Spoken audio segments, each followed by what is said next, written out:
Hello and welcome to News Desk. I'm Alex Forrest-Whiting. And I'm Michelle Stockman.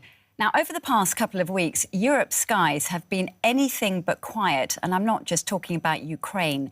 In Poland, waves of Russian drones crossed the border, enough for Warsaw to call an emergency NATO meeting.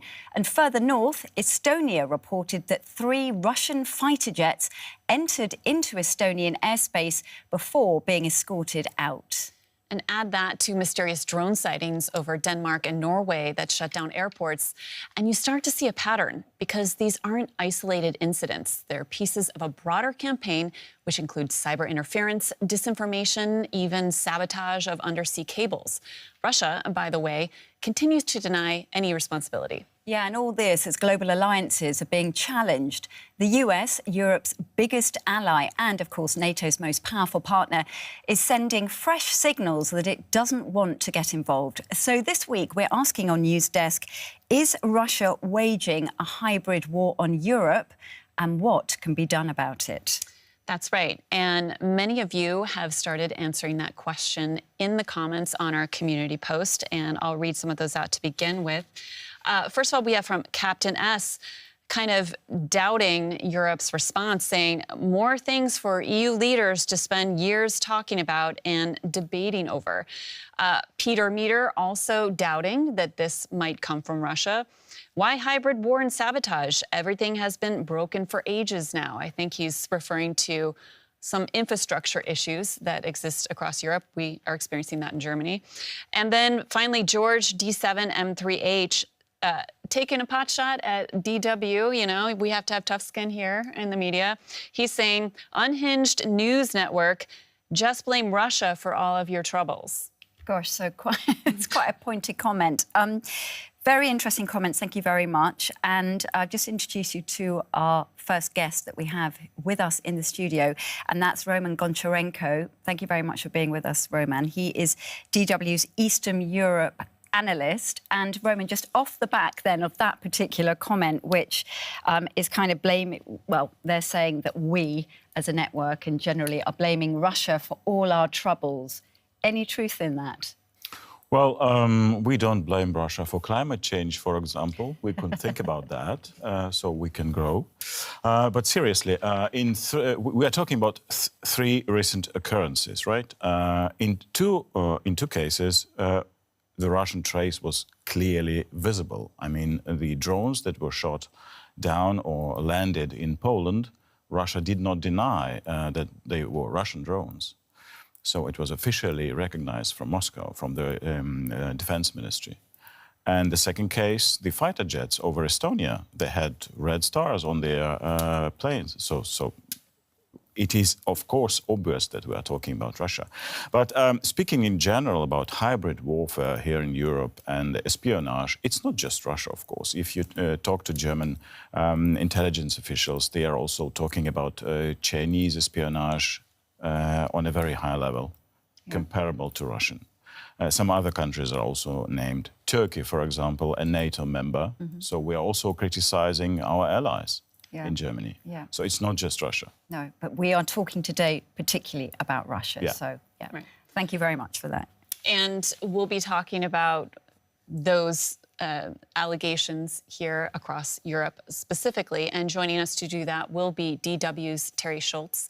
She is an expert on NATO and also European defense. And she has just been in Denmark and Poland, right? So she'll have some fresh insights for us on that. And then also, let's not forget here across the table, Pablo Falelius.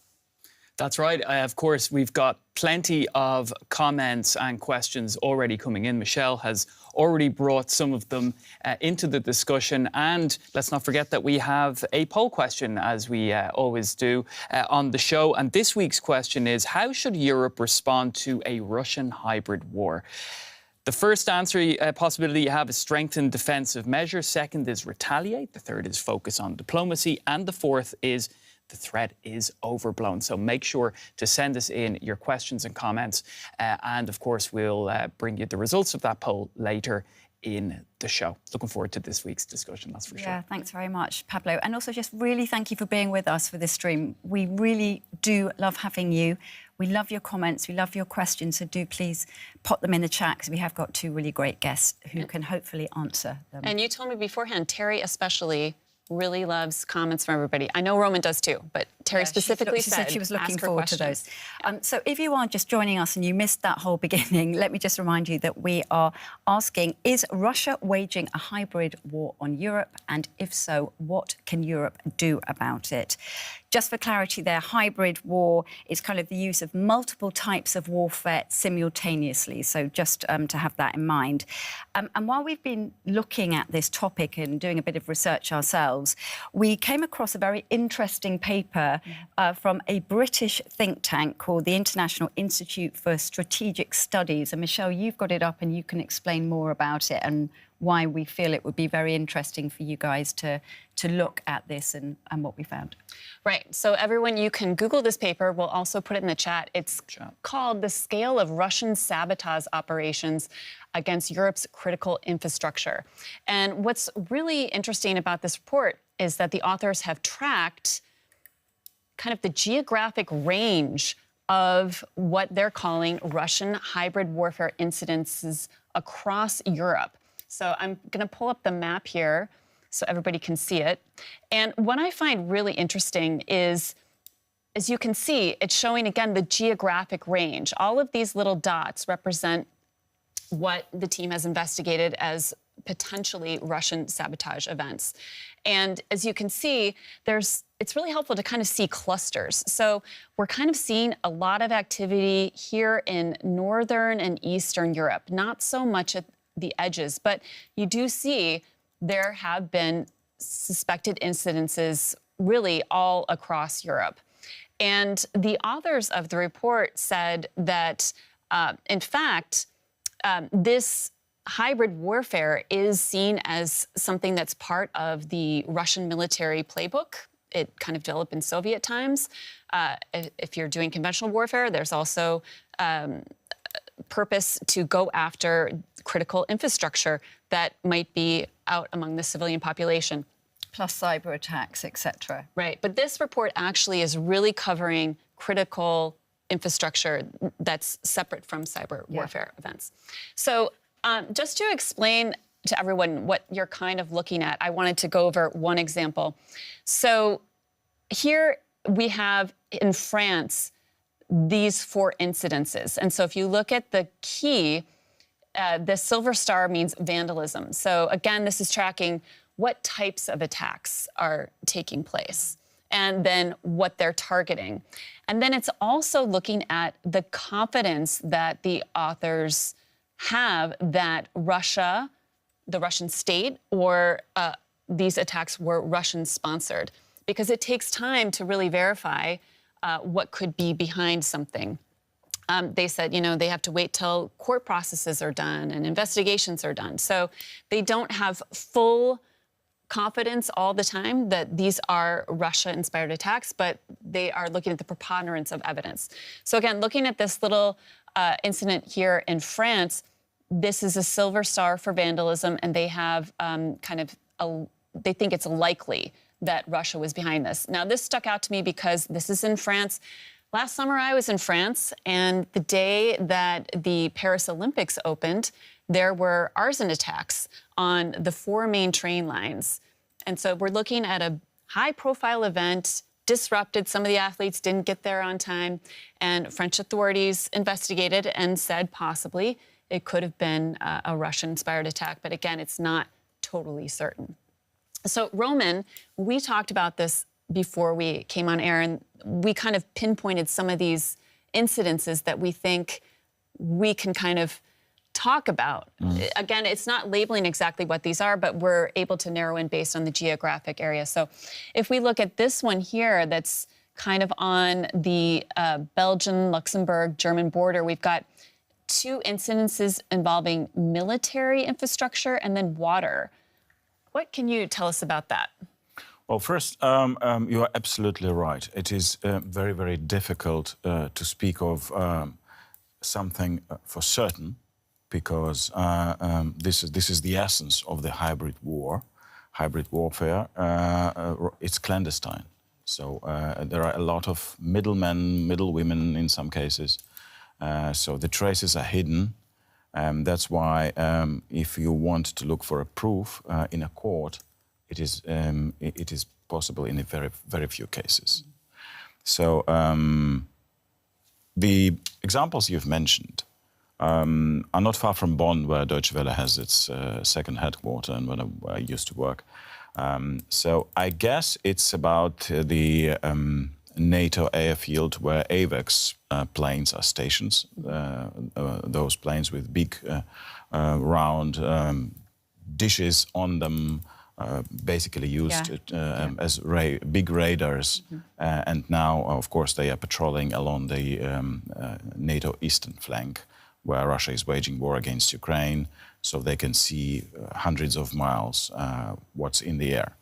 So there was a suspicion, not by German Secret Service, but from another country. Mostly it's the US or UK.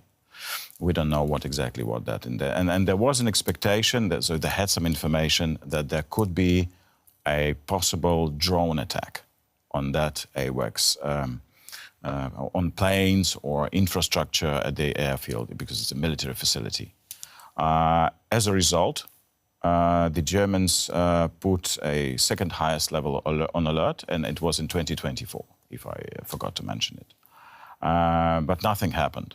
So people who worked there were asked to stay at home if they don't have to come. So it was a serious threat, but nothing happened at that time. The second episode that you've mentioned was someone manipulated a water facility at of German army near Cologne. Cologne base. Yeah, it's Western Germany. It's close to the Netherlands, close to Belgium. And there are a lot of military facilities there from the Cold War times in Western Germany at that time. And there is also a funny episode, if I may, concerning that period of time, because the Soviet Union had a lot of interest in that particular area. And 5 years ago, just before the pandemic, there was someone who found in a forest an old Soviet spy radio, and it was displayed in a museum in Bonn. So it was brand new. It was not used, but it was hidden in a forest close to a former military airfield. Yeah, so this has been going on for some time. Yeah, it's a long story. But with the water, so what exactly happened with this, with the water? It was not clear what exactly happened. Oh. Right. It was clear that someone broke it down, was they there, broke tried into to the manipulate, area where but the tests didn't prove that the water was somehow poisoned or things like that. So there was no trial, just a suspicion. Yeah. Right. Okay, so that's one where we're seeing kind of a cluster of attempted sabotage to military or a potential attack, and also to a water supply. So another one we wanted to look at is over here. There's kind of a cluster over here in Finland and Estonia. So what can you tell us have been some suspected Russian sabotage attempts up in that area? Or successes, I should also say. Again, the key word is suspected, because we don't know for sure. So I guess it's about the Baltic Connector, which is a gas pipeline between Finland and Estonia.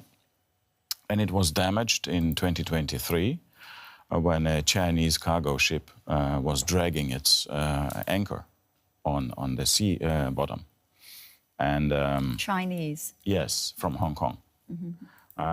And this is not the first case where also Chinese cargo ships are suspected, but mostly these are Russians when we talk about the Baltic Sea. We know that Russia is using Baltic Sea to transport its oil and gas worldwide. And the Shadow Fleet. Yeah, the Shadow Fleet. Not just that, but the Shadow Fleet also. And since we have started talking about today's topic after those incidents in Denmark and Norway, partially Sweden, we are hearing that the authorities in those countries suspect that Russia is using its ships or hired ships transporting its oil and or other things to launch those drones from the sea. But coming back, it was a serious thing to happen. So the gas pipeline was damaged. It took, I think, when I'm recalling correctly, $70 million to repair it. So it's a costly thing. And it was not the only case, because in the Baltic Sea there are a lot of pipelines and cables, internet cables, other cables that are being damaged regularly by ships, and it is very difficult to attribute that to Russia. Yeah. Right. Yeah. So according to the key, there have been a lot of undersea, likely suspected sabotage attempts up here. I know also between Finland and Estonia, there was a power cable and a communications cable that was cut. So again, we're looking at the range of things that are attacked in terms of infrastructure. It's pretty large.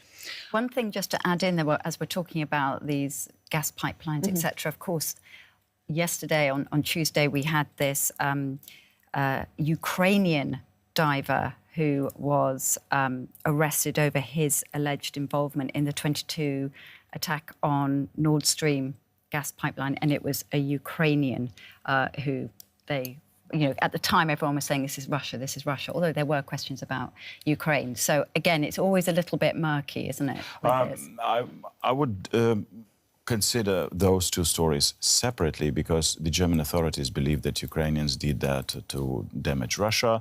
Ukraine denies that. But one thing is important. In many cases, or I would say in more and more cases in Europe and also in Germany, we are seeing that Russia is hiring the so-called low-level, or as they call them, single-use agents. So people who are not professional spies, have nothing to do with espionage or sabotage, but are hired through social networks like Telegram, for example. And Russia is tending to use Ukrainian nationals for that. We remember that very famous case of DHL, German transport company, when a package exploded in Leipzig, which is a city in eastern Germany, shortly before it should have been loaded on a plane. So nobody was hurt, nobody died, thank God, but it could have happened. And that story was probably the most prominent in Germany, a story of sabotage where Russia is suspected to be behind it. There is a very murky network of people involved. There were some arrests in countries like Poland, but the traces are all over Europe. Baltic states, Poland, Germany, Moldova, Ukraine, and Ukrainian nationals were involved in that. And now, as we speak, there is a trial, there is a preparation for a trial of 3 Ukrainian nationals who are being suspected of planning of an attack of sending a package with an explosives from Germany to Ukraine, and it should explode on the way, damaging the transport or whatever. So these are Ukrainian nationals, and Russia is. It seems to be the way Russia likes it to do. So that Ukrainians are to blame, so to say. Yeah, we've got some more incidences that we can go through here. Another one that you and I kind of zeroed in on that we could likely pinpoint is over here in the UK. And this red star, if we look down here, means an assassination or an attempted or committed assassination. And then the little green circle means almost certain. So if we look right here on the map of the UK, that's right in southern UK, right over Salisbury. So can you tell us what happened in Salisbury a few years ago, Roman? Well, 2 Russian guys came to watch the cathedral.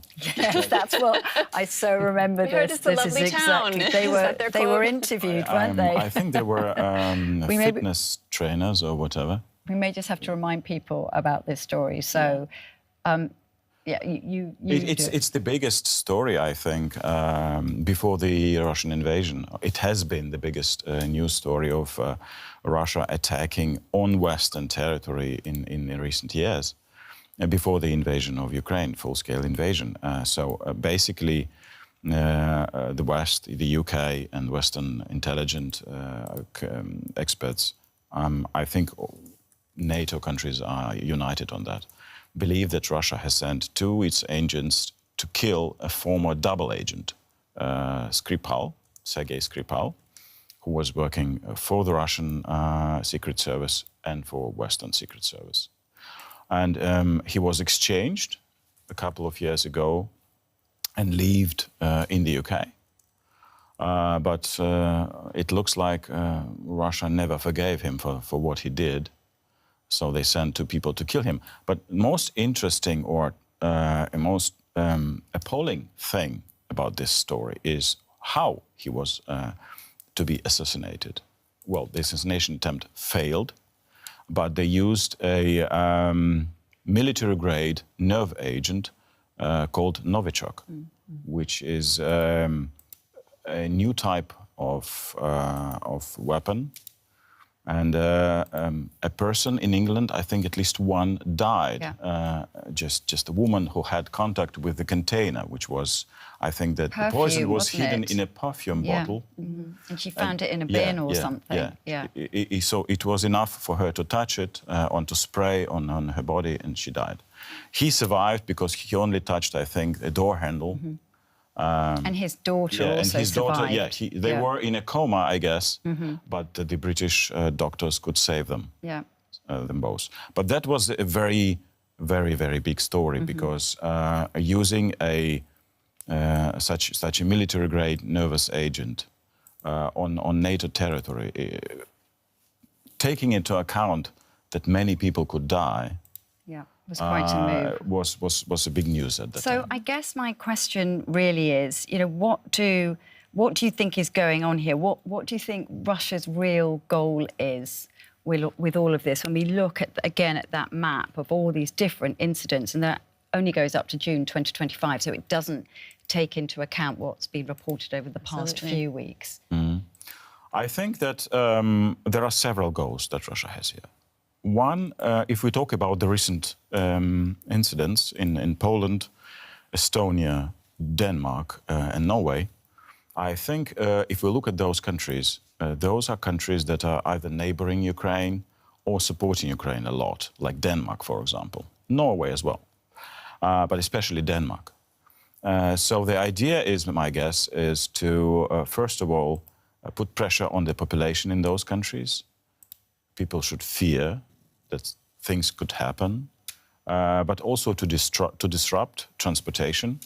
If we look also at what exactly has happened, these drones were disrupting airports, so air transport.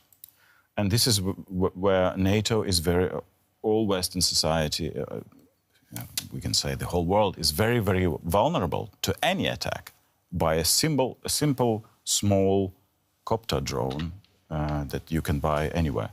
But not such types of drones were used, and this is why we are talking about Russia. It was something big, something that the Danish authorities say a state actor is most likely behind it. I mean, we'll talk about this a bit later when we speak to Terry, but they're not. They're being very cautious. Exactly. Not they are to not blame directly Russia. attributing it to Russia, but in the expert community, in the media, this is the most likely trace, I would say. Someone who could send a highly trained pilot to operate a big drone, not just a small one, but a big, I guess it's several meters probably. And it was wingspan. in various parts of Denmark, in various parts, so it's a coordinated attack. It had to come, it had to fly there for hours, 4 hours, I guess, was it, in Denmark, in Copenhagen, and then fly back and not be shot down or traced, not even traced. Or at least we don't know, because this is not, information is public. It is still, the investigation is still ongoing. So my guess is also to disrupt the support for Ukraine, especially air defense systems, because NATO has obviously not enough air defense systems to protect itself from such attacks by drones. So we have seen drones being shot down in Poland by F-35s, which is not very cheap. Yeah, and that is why my guess is to put pressure on the society, to put pressure on the government, maybe to reconsider delivering air defense systems to Ukraine. Yeah. For example, Germany is delivering now modern air defense systems to Ukraine from the company Rheinmetall. They are called Sky Ranger. And Ukraine will get them even before the German Bundeswehr, the German army, gets them. But now the Germany needs them desperately because such attacks could happen also in Germany. Yeah. And there is nothing at the moment on the market that the German government could get very, very quickly. So they will have to wait. Yeah.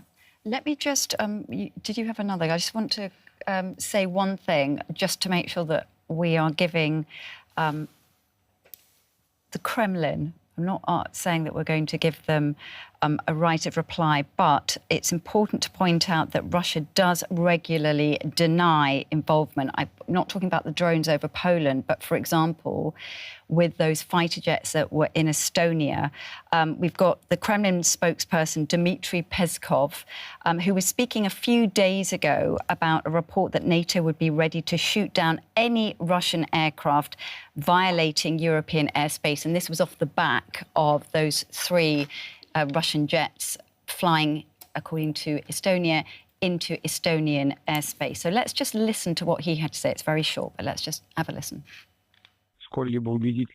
No convincing evidence has been presented. We insist that our military aircraft make all its flights strictly according to international rules.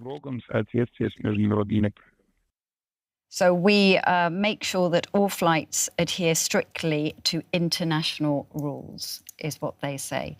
And I guess this is the point that you were saying, that they are, it's hard to say for sure, although we do know that they were, from what we've heard from NATO, that they were in Estonian airspace. We don't know why, if they were. But here he seems to be saying that we always stick to international rules.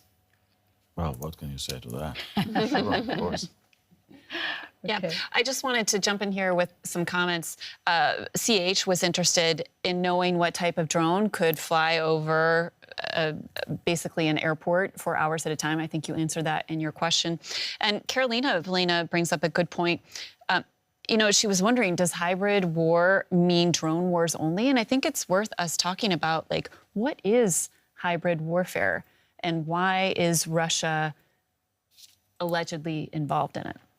Well, I would define hybrid warfare as something which is hidden. So this is not an open war where, and you cannot easily attribute things that happen to a certain actor, country, or government. But it's of course much more than just drones flying over Poland. And we know that what is special about Poland is that we know that at least some of those drones were weaponized. There was no explosion. Maybe the load was not big enough. But this is what we hear from also from the German defense minister. And they could come next time fully weaponized. And So it was such almost drones, a test, you Yes, mean? it is a test. I believe it is a test, of course. So we know from the Ukrainian experience that such type of drones originally developed in Iran, now produced in Russia, could carry up to 100, I think, kilograms of explosives. So it is a very powerful weapon with a wingspan of several meters. It's a big thing. What we have seen flying over Denmark, I've talked to Danish experts as well, and they say it is probably something with a fixed wing, something that is using some kind of fuel, not just a battery, because it was flying for a long time. So it's really not just something that you buy in a shop as a hobby. And use it. But speaking of, coming back to your question, which is what is hybrid warfare, there are so many things. It started actually, I think, or it became visible here in Europe after the Russian invasion of Crimea, or annexation how we call it, yes, in 2014, so more than 10 years ago. This is, I think, is a starting point where things started to happen in Europe, and including the poisoning of Skripal, but other things as well. Not just espionage, but also sabotage. Things like, at that time, Europe was mostly afraid of hacking, if you remember. So everybody was thinking that the Russians could hack anything here. And indeed, there were some cases where it was difficult to prove that Russia was behind it, if Russia, as a Russian government was behind it, but the traces were pointing towards Russia. And there were also cases when actually hospitals were cut off and people were in danger here in Germany as well. There were attacks on the German Bundestag, spy attacks. There were attacks on the infrastructure. And this is something that we're seeing more and more in the recent years, so since 2022. What's completely new are attacks, or not completely new, but something that we are hearing more and more often, are attacks on the German railway system. Yeah. Someone manipulates, sets on fire, or damages some kind of equipment, and as a result, there are serious problems. Well, Deutsche Bahn is a story for itself. I know, I was just going to say, we can't blame everything on Russia with Deutsche Bahn. No, exactly. But it probably happens as well. But it creates leading to doubt. delays. Yeah. It creates doubt, too. Yes. Like, who's responsible for this? Yeah. Like, is it my government who's not getting stuff done? Is it my government who's not protecting me? And I think that's part of, if Russia is behind this, part of what they're trying to do. Mm-hmm. Yeah. Let me just park you there, because we do have Teri Schultz now, who is joining us from Brussels, and I would like to just bring her in to the conversation. Just a reminder of what we're talking about. We are asking if Russia is waging a hybrid war in Europe, and if so, what Europe can do about it. And we've been talking about a number of incidents over the past few years. Roman has really been filling us in about what has been happening and how all this is pointing towards Russia. Teri Schultz is joining us now from Brussels. Hi, Terry. Thank you so much for being here. Terry is one of our correspondents based there, but she's also got 15 years reporting on NATO. So she really is the person to go to if you want to know anything about NATO. I'm really not just saying that, because she's just also been in Warsaw at the Warsaw Security Forum in Poland, where she's been moderating some events there, because she really is the go-to person on this. And Terry has also been in Denmark in the past few days, so she's been extremely busy. Terry, let's just stick with Warsaw, because I'd love to get an idea of what the mood like is there. You were with lots of important people, some defence ministers, people involved in NATO and this whole defence industry. What were people talking about on the ground there? That's right. In fact, Alex, the panel that I moderated was on how NATO can build its air defense, having to do what they call multi-domain defense, meaning that you don't just have to defend yourself from the air, you know, using these fighter jets to shoot down, for example, drones like happened in Poland, but you know that you've also got ships, you've got land-based defenses. So really the incidents of the last month, the Polish drone swarm, the 3 fighter jets, Russian fighter jets in Estonian airspace, and of course, just in the last week, 7 days and nights of drones, which are still unidentified, flying over Denmark. So the mood was really, I don't want to say alarmist, but people were very much aware that it is no longer just the frontline states. I mean, Denmark, you know, may have thought that it was, you know, had some cushion there between what's going on in Ukraine and Russia and itself, but that's not true anymore. And that was a lot of what Warsaw was about, is what do we need to do now to defend ourselves in what NATO says is, you know, a 360 degree way. We need to look at all of these potential attacks, potential risks, but also need for defense. And that means everything from fighter jets in the air to fighting disinformation among your populations, because we're also seeing that, of course, that, people are being made unsure about what's true, so they don't trust their governments. When we talk about hybrid attacks, that's one of the most basic and classic ways that hybrid attack perpetrators work, that they stage these perhaps not lethal incidents, but then make the governments kind of scramble to look competent to protect their people, and then it unsettles people, and that was the case in Denmark. You had people starting to stock up their homes with these 3 days of supplies, even with drones that you're not even sure are armed. And let's just talk about Denmark then. Also, there's this EU summit that's going on there now. So there's a lot happening in Europe at the moment. But we have got some footage of those drone incidents across Denmark. Not all of them, but we can show some of those pictures now where it is, you can see this is Nørresundby in Denmark. So it happened across various places in Denmark, not just in one place and over, as you said, different days. You said that people are stocking up. What do you mean by that? I mean, is there actually a real fear of war in Denmark? Well, Mette Frederiksen, the Danish prime minister, came out and said that we are at war, a hybrid war. So, you're not going to see tanks rolling in, but we do have to defend ourselves against this. And there were press conferences by the chief of police, the national intelligence chief, the justice minister, the defense minister, almost daily while I was there, telling people what was happening, what they knew, what they didn't know, and how they needed to defend themselves. And so, we've seen this already. Finland, the Finnish population maintains a very high state of readiness. A couple of years ago, the Swedish government republished this booklet called Prepare for War, telling their citizens what to do. And this is generally stocking up for 3 days of supplies in case you don't have electricity, you don't have fresh water, you can't get to food sources.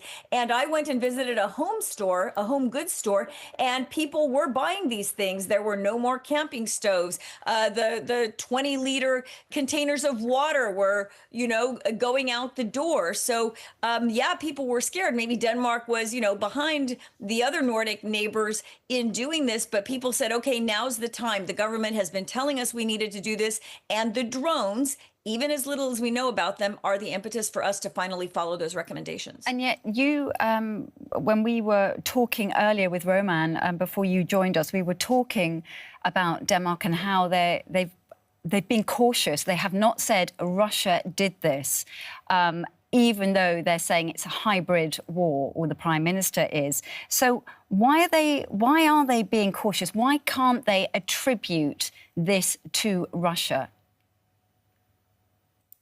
A lot of people are asking that question, and I don't have the answer either. Plenty of Danes that I talked to on the ground said they wished their government had shot at least one of these down, because it was over different areas of the country. Different airspaces were closed almost every night, including particularly over military installations.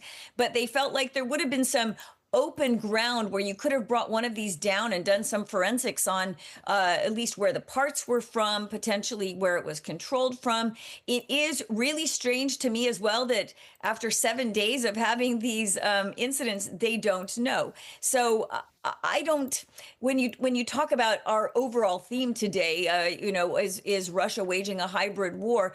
For me, it doesn't even really matter if these were Russian drones or Russian paid drone operators or proxies of some kind, because they have us in such a state after all the incidents that you've been discussing with Roman, that we know were Russian attacks, that we know were Russian incidents, that we're all worried. We are all nervous.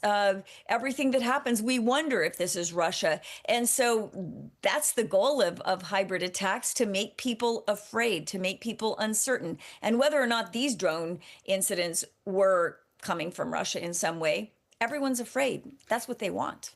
Yeah, can I jump in here with a couple comments, Terry? Tapio M says, the people in Europe need to stop being naive. This is Russia.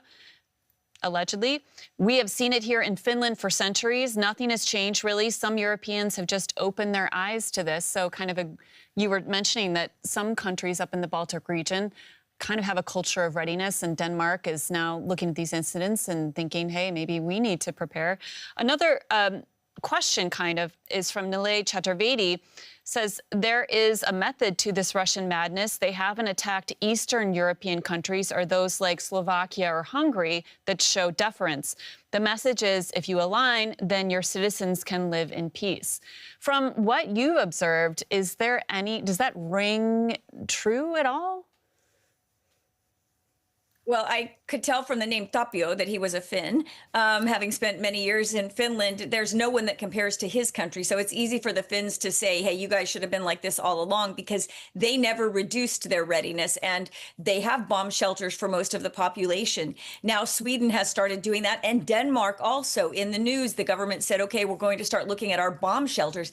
Again, this seems remarkable. From drones that we don't even know where they came from or whether they were armed, this kind of movement. But it is because there was this underlying feeling of uncertainty, or a feeling that it could get a lot worse. And that's why they moved to this state of readiness immediately. Now, going to some of the other countries in Eastern Europe, certainly Hungary and Slovakia, the leaders of those countries, are not all of them, but the prime ministers are deferential to Russia, do speak about against the European Union, sort of always blaming Russia. But I wouldn't say that their countries are completely free from attacks. If you look at all the disinformation that is circulating through those countries, you can see it every day on X from actually the Prime Minister's office in Hungary's case, for example. So I wouldn't say that the citizens there are free of the problems that come with hybrid attacks from Moscow. Roman, maybe you'd like to pick up on that, 'cause as we're talking about Eastern Europe. Well, yeah, sure. Eastern Europe is, of course, more open to such attacks because it has a border with Russia. But not just Eastern Europe, Northern Europe as well. You've mentioned Finland, which has a lot of experience. What is important for me is that we also talk about how difficult it is for a country like Germany, which is the biggest country in Central Europe and one of the most influential countries because of its economic potential. But it is very difficult for Germany to protect itself from drones, at the moment spy drones, because they are flying over military facilities. And this is not actually new. It's been happening for years now. But it's more and more. It's intensifying. But we have a complicated structure in Germany because, for example, the German army cannot shoot them down. Well, for them to do that, they need to change the laws in Germany. And this is what exactly the German government is now planning. They are now planning to change the law so the German army has more competence to do that. On the other hand, and this is really hard to understand for Eastern Europeans, how can it be? But it is. Germany is a federal state. And if a drone flies over a military facility, there are several bodies responsible for shooting it down or protecting itself. It's the federal police, it's the police of the state, and it could be also the Bundeswehr, because the Bundeswehr is also responsible for its own facility.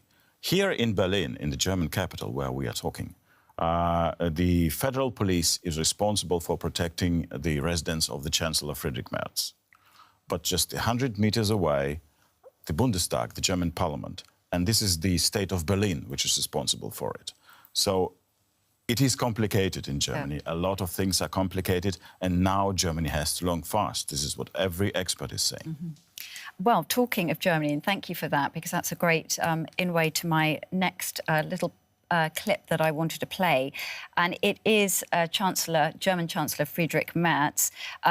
He said, I just wanted to play this particular clip that he said he's talked a lot about these this hybrid warfare or these drone attacks that have been happening across Europe over the past few days. And Germany has been quite strong about this. But let's just listen to particularly what he says. Wir sind nicht im Krieg. We are not at war, but we are no longer at peace. We must be clear about this to meet current challenges. Wenn wir die Herausforderungen bestehen wollen, vor denen wir jetzt stehen. So just to pick up on that, we are not at war, but we are no longer at peace. So back to you, Terri. Is that the kind of view that was coming out, for example, of Warsaw when you were there? To me, it doesn't seem as strong, for example, as what the Danish Prime Minister was saying. We're already at war or hybrid war. We've been hearing that line, we're not at war, but we're not at peace, now for many months here at NATO and from various leaders. I've heard the Swedish Prime Minister say the same thing. So it is just warning the population that they may have to put up with certain inconveniences, that they need to be more vigilant themselves. It's unsettling for people, but it's realistic. For example, going back to Denmark and the drones, the police put out a phone number and said, if you see something that might be a drone that we'd be worried about, call us. They may have regretted that because the lines were flooded because every single light in the sky, including planes that were landing and taking off, were then called in. But this is just an example of what you do when you bring the population sort of, into the process of being extra vigilant. But yeah, this is the kind of thing that we're hearing. They don't want people to be scared, but they don't want them to be complacent. And that's a fine line. Yeah, indeed. Roman, did you want to just pick up on what Friedrich Merz said with that line? Terri just saying that it's been said over months by other leaders as well. We are not at war, but we are no longer at peace. Yeah, I absolutely agree. It is not a new line. I've heard it also from the German military experts or from German Defense Minister Boris Pistorius. But it is important that Chancellor is saying that, so it has more weight. For the German public. And of course, it's something that he has been trying to say, the message, get ready. So but without frightening people too much. Yes, so get ready, things could be difficult. So this is what actually also the former government of Olaf Schulz, the Social Democrat, was also warning Germans about. So you should have food and water supplies at home, just in case something happens. So this warning is not new, but now we are seeing that it is more and more important to take it seriously. But also, I have to say, also don't stop going out and spending money.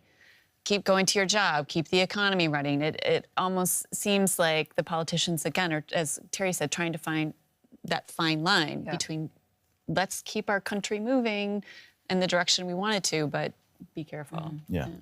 I wanted to play another clip now from Kaja Kallas, who is the EU Foreign Policy Chief. She also used to be the Prime Minister of Estonia, and she is saying basically that Europe needs to be strong. Let's just have a listen to her. We mustn't show no weakness, because weakness is something that invites Russia to do more, and they are increasingly more dangerous, not only to Ukraine, but also to all the countries around Russia. So that's Kaja Kallas there saying Europe must show no weakness. Terri, my question to you is, how do leaders really believe that they can defend themselves against these types of hybrid attacks? Well, there's a big difference in whether you're talking about individual nations or whether you're talking about what they expect from their supranational organizations like the European Union or like from NATO, because national defense is first and foremost in the hands of the government of the EU or NATO country, be it Poland, Estonia, whatever these countries are. And then there's another layer of protection that they would very much hope they can depend on at either the EU or the NATO level. So first of all, they need to create this societal resilience, which Finland exemplifies best, but Denmark is coming around to. That is something that they can't escape. That is a responsibility that has to be done by the government themselves. Now they hope, of course, that if it comes to an armed attack, that they would have NATO to help them. I mean, in other cases now, especially with funding increased, for example, counter drone capabilities, the European Union is also providing a real layer of security there, or at least intended security, very ambitious plans to help countries defend themselves. But I mean, having studied hybrid war for a long time, having lived in the Nordic countries and been in the Baltics, it starts at home, and that's what they have to do to be ready for hybrid attacks. I mean, there is an argument, isn't there, that maybe Europe as a whole, whether it's the EU, but also countries outside the EU now, including the UK, why they aren't doing more, why they haven't pushed back more. And there's certainly been questioned. When you say push back, do you mean against Russia, or why they haven't, well, for example, counterattacked? Well, for example, let's take Denmark, the fact that they did not shoot down any of those drones, as you said, that they were just able to come, they were able to go again. Why hasn't, why, I know that you'll say that that's one nation, but just generally, why it looks like Europe looks weak and that they haven't been able to do more. I mean, I know that there's talk with the European Commission pushing hard for this idea of a drone wall. So they're obviously trying to move, but it seems to be taking a long time to get to action. Well, if you ask the Baltic states, they will agree with you. It's taken a really long time. They've been asking for counter-drone capabilities and stronger air defense for many years. On Denmark, there were many citizens who were also frustrated, could not figure out why their government had not shot down one of these drones when they did fly over, uninhabited places. The first excuse by the police was, on the Monday, which was 10 days ago, was that it was over the airport. Copenhagen airspace closed because of this, and they said it was too dangerous. As the week went on and they flew over lots of other places, people were not happy that they hadn't brought them down. I can't answer why they haven't done it, but that government is looking at it themselves. The police were asked a lot of questions because people would have liked to see them brought down, would have liked to see some lines drawn back to the perpetrators. Now, I would note that there has been a really big change, which maybe doesn't seem as dramatic unless you cover NATO. And that was when the Dutch shot down some of these drones over Poland. Now, I would have fully expected the Polish government, the Polish Air Force, to shoot down some of these drones in that 19-drone swarm. But the fact that the Dutch did it also, the Dutch, who are part of the NATO air policing unit, that they participated was a signal to Russia, an unmistakable one. It had never happened before that a drone had been shot down at all, but especially by a NATO plane, the Dutch acting as NATO in that case. And they were very much hoping that this would deter Russia, and we're all watching. And then, of course, just a few days, like 3 days later, a drone flew into Romania and hung out there before it flew back out. And then you had the onslaught in Denmark. Again, we don't know whether that was Russia, but whoever was watching wasn't scared by the Dutch shooting down a couple of drones over Poland. We'll have to see. I mean, they are discussing the rules of engagement constantly. What would we do if? Yeah. I mean, they see a reason to shoot down the Russian jets in Estonian airspace. They weren't overpopulated areas. They didn't seem to be posing a danger. That is going to be the case-by-case basis on which they judge what to do. How much danger is it not to shoot them down versus shooting them down? Yeah, I mean, we were talking earlier about Turkey, of course, back in 2015, shooting down that Russian fighter jet. Which was a very strong signal. I take it that what you're saying is, and at the moment, there's no talk about something like that in Europe. Oh, there's a lot of talk about it, but I don't think there's a lot of resolve behind it. And I talked to one of my Turkish friends about this, who covers also security and defense. And he said, look, we warned back in 2015, this is a very dramatic case. He said that Turkey warned Russia, stop flying in our airspace, warned them again, said, if you do it again, we'll shoot you down. They did it again. They shot them down. And he said, we haven't had trouble since. So a lot of countries are looking at that and saying, why doesn't another country do this now to send the signal in an unmistakable way? Not all countries are Turkey. Estonia is not Turkey. Estonia, in fact, its Air Force does not include fighter jets, so it is reliant on NATO. The Baltic states all are reliant on NATO for their primary fighter jet capacity. So you would have to have a NATO agreement to do that. And that's hard to get because remember, you've got Hungary and Slovakia there as well. Yeah. Can I jump in with a question from a user, Terry? This is from Lucky Strike. So you had mentioned this idea of a drone wall. Lucky Strike is asking, you know, we need new systems to defend from the drones. What could that possibly look like? Like, could that include mini drones that can intercept? What are people talking about in terms of that wall? A lot of experts don't even like this term drone wall because they feel like it gives people the feeling that you could build something impenetrable and then people would feel safe. That's not possible. But until now, Europe is behind on counter drone technology, and they don't have, you know, long lines of counter drone equipment in the areas that see the frequent incursions across the border from Belarus or from Russia or from Ukraine, in fact, of course. So what these countries, the frontline countries, would like to see is more counter-drone technology. They would like to see more Patriot batteries. But what we learned in Poland was, or what we saw very clearly in Poland was that using fighter jets, you know, using missiles that are, you know, hundreds of thousands of dollars versus a few $1,000s drones is not the way to go. So they're very urgently discussing now, what kind of technology do we have? What can we learn from Ukraine, perhaps most of all, so that we can have a drone defense. Drone wall is just sort of a catch-all phrase for having a better line of defense. And just one last point, let's look at all the resources that have now been poured into Denmark because of the drones. At least 8 NATO countries, plus a team of Ukrainian experts. They're now in Copenhagen, all for these 2 summits that are taking place this week. You know, this just, to me, made me think, okay, how far behind were we? Without these drone incidents, that all of these sort of reinforcements were needed to keep those summits safe. Roman, just very quickly, because I want to talk very briefly about NATO, but you've just come back from Ukraine yourself. And what Terry just said there, that Ukraine themselves have had to help Denmark out. Ukraine, who's at war with Russia, has had to help a nation out because of what has happened over the past few days. Exactly. I think we are just at the beginning of Ukraine taking a new role in Europe and in NATO especially, as a country to learn from.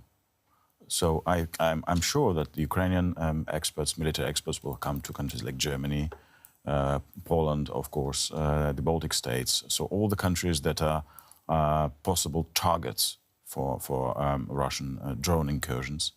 And they will have to share their experience, and they will gladly do so.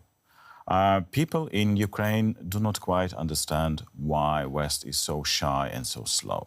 Because the Ukrainians, many Ukrainians I've been talking to are saying, you are the next if we fall. So support us. This is also what the Ukrainian president is saying. But I think we are, as I've just mentioned, at the beginning. So this is a learning process, and Europe is now hopefully wide awake, no longer sleeping, as we are hearing from some critics. But Ukraine really has something to share, this experience. And it's absolutely a very important point that Terri has just mentioned. The term drone wall suggests it's 100% protection. The case of Ukraine shows there is no such thing as 100% protection from drones. Because if Russia is sending hundreds of drones, and Ukraine had nights where there were 700 or 800, some say it's not far, and Russia could maybe send thousands just in one night. It is impossible to stop all of them. NATO cannot do it. But you have to have more capabilities. At the moment, Europe is not good enough, I would say. This is at least my impression from talking to military experts, not good enough in shooting those drones down. Europe is slow because it's afraid. These are populated areas. So there is this also psychological threshold, which is clearly completely understandable. So it is difficult to decide we are shooting them down, but the Poles did it. Yeah. I want to, because there's a sort of elephant in the room throughout this, particularly as we're talking about NATO, and that's the United States. Terri, I want to talk to you about this, but first of all, we can listen to a short clip involving Donald Trump. It was actually a reporter who was putting a question to him. It was at a news conference last week where he was sitting next to the Ukrainian President Volodymyr Zelensky, and Trump had just been asked a question saying, should Europe shoot down Russian aircraft in their airspace, to which he said yes. And then he was asked this question. Would you back up NATO allies? You said that you thought that they should shoot down Russian aircraft. Would you back them up? Would the United States help them out in some way? Depends on the circumstance, but we're very strong toward NATO. NATO has stepped up. So it depends on the circumstance, Terry. That's what Donald Trump said. And this seems to be the issue here, doesn't it? That nobody quite knows where the US is when it comes to NATO with regards to Europe. Well, he's said worse things than that before. So, this isn't the worst thing he's said about NATO. And this does follow him saying, yeah, shoot them down, which relieved everyone that, that he wouldn't be critical if they took that fairly dramatic step of shooting down Russian jets or whatever it might be. But, in this case, Europe would be capable of shooting them down themselves. What you need is U.S. political backstopping in this case. If a NATO operation or a NATO country decides to shoot down a fighter jet and a Russian pilot gets hurt or killed, God forbid, nobody wants to see, escalation, but it's very conceivable that this could happen right now. And you would need the US to say, we're with you, NATO. Which means that, they are having these discussions constantly among the 32 countries at NATO military headquarters, at NATO political headquarters here in Brussels about their contingency plans. The rules of engagement are changing. We saw that with the Dutch shooting down the drones, but they're definitely moving on from there. There are rules of engagement existing at the moment. I'm told that all the legal assurances have been made that if a Russian jet or any other object threatens NATO citizens, they have the authority to shoot them down. These pilots do at this very moment. It just will be a very difficult decision to make. And in fact, for NATO, it will also be a case-by-case basis. So this from Trump really isn't so bad. He shouldn't be saying, as a good NATO ally, that it depends whether he'll back NATO up. It could be that case by case, he agrees with the case by case decision whether to shoot something down. But that won't make them feel great if he says he'll decide case by case whether to support the alliance. So I don't know if he got confused with that question, because he's been quite positive about NATO in the past few months. I guess we only know as much as we know until he speaks again. That's sort of how U.S. NATO policy gets interpreted these days. Yeah, just on that idea of a case-by-case basis, there's a really good question here, I'm going to say from Dwayne W. And he says, this is still a big cause for concern that if Russia targeted Ukraine, what about Moldova, Romania, Hungary, Slovakia, and Poland? They could be next. Who will stop that from happening? So if we're talking about those countries on a case-by-case basis, what is the likelihood that they're going to have U.S. backing to retaliate or expect protection? Well, that's not a group of like countries, because Moldova is not a NATO member, and there's a big difference. So, he wouldn't be responsible for Moldova. He might feel, empathy or something, but the U.S. would not be required to defend Moldova. But the rest of those countries, I think, in that list are NATO countries. It's very complicated, and I, in fact, plan to do reporting on this in the next couple of weeks on just what are the rules of engagement, what would NATO's case-by-case judgment, take into account on whether it would shoot something down, as we're talking about now. But presumably, whatever happens, these pilots are in NATO-led operations at the moment. The Baltic air policing and the Poland air policing, those are all NATO-coordinated air defense operations. So those pilots will all have basically the same instructions, and there is somebody under NATO auspices making the decisions. So that will have the alliance backing, and that presumably must have the U.S. backing as well. If the U.S. came to NATO and said, we will not under any circumstances support you shooting down anything ever, no matter what, they couldn't do it. And since I'm told that there is the authority to do it right now, already in existence, I presume the U.S. has agreed to that. OK, thank you very much for that, Terry. And we look forward to your reporting on that and on the rules of engagement. It will be very interesting just to see where we are with it. I want to let you go very shortly, but I do have just one last question for you and for Roman as well, although you can't go because you're sitting with us, so we're not going to let you go too quickly. But basically, I want to know, what do you think is next? What are we going to see now in Europe when it comes to this hybrid warfare? Is this just the beginning, as the Danish Prime Minister said? Well, it's been going on for years, so this is not the beginning. It's the beginning in Denmark, perhaps. But as you've been discussing, all of these incidents have been going on since even before the beginning of Russia's full-scale war on Ukraine. Of course, they've gotten worse. But why would Russia stop? It's quite successful in unsettling European populations, in unsettling European governments, in forcing them to pour resources into defense capacities that they had let go idle in many cases during the years where they never expected another war. So Europe is, it's not able to spend the same kind of the money on, social things, social expenditures that a lot of governments would want to, because they need to spend it on defense now.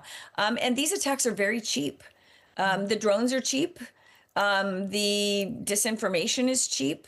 I don't see why Russia would stop. And I don't know. I mean, so as not to blame NATO and the EU, I don't know that there's anything you can do to stop them. What you have to do is make your society resilient against them. You need to make your people understand how to detect disinformation, how to know that it's not true, to trust their own leaders, and to basically depend on each other and be prepared for anything, but not be afraid. You can't stop what the Kremlin is doing because it's too easy for them. I mean, perhaps if we're talking about something like shooting down a jet, maybe that will be a deterrent if it goes that far. But as for hybrid attacks, I think we're not just at the beginning, we're well into them, but I don't see any reason why they would stop. Teri Schultz, thank you so much for joining us. We really appreciate it. And we look forward to hearing from you more in the future. So thank you very much. For having me. Thank you. Roman, just quickly, your take on that, what happens next? Preferably in 30 seconds. Well, I absolutely agree with Terry. I don't think it's the beginning, it's the continuation, but there's new quality, as they say in Germany. And this refers to the military drones over Poland. The quality of drones, these are not toys. And the fact that there were 20 of them, about 20. And the stories from Denmark and Norway with disturbances, serious disturbances of air traffic. And I think probably millions of losses for companies. This will continue, I think, because this is where NATO has a weak point. Europe has a weak point, and it will take time to protect such targets from next attacks. Roman, thank you very much, and thank you for being with us. Pablo, the poll. Yes, it's been a really interesting week this week with plenty of great comments, plenty of great questions that Michelle has been putting to our guests. The poll was... certainly, I found it difficult to answer, I have to be honest. The question was, how should Europe respond to a Russian hybrid war? And 49% of our viewers said that strengthened defensive measures is the way to go. 30% said retaliate. 13% said focus on diplomacy. And just 8% said that the threat is overblown. So quite interesting, those results, actually. So essentially, it's strengthened defensive measures. Which is basically what you have just been saying and what is happening. Yeah. Thank you very much for being with us. I appreciate it. And thank you very much, Pablo. We haven't heard from you so much, but thank you for being in the chat. Michelle, thank you very much. And thank you very much for joining us. And we look forward to seeing you next week. That's right. Bye-bye. Next Wednesday. We'll see you then. Bye-bye. Bye-bye.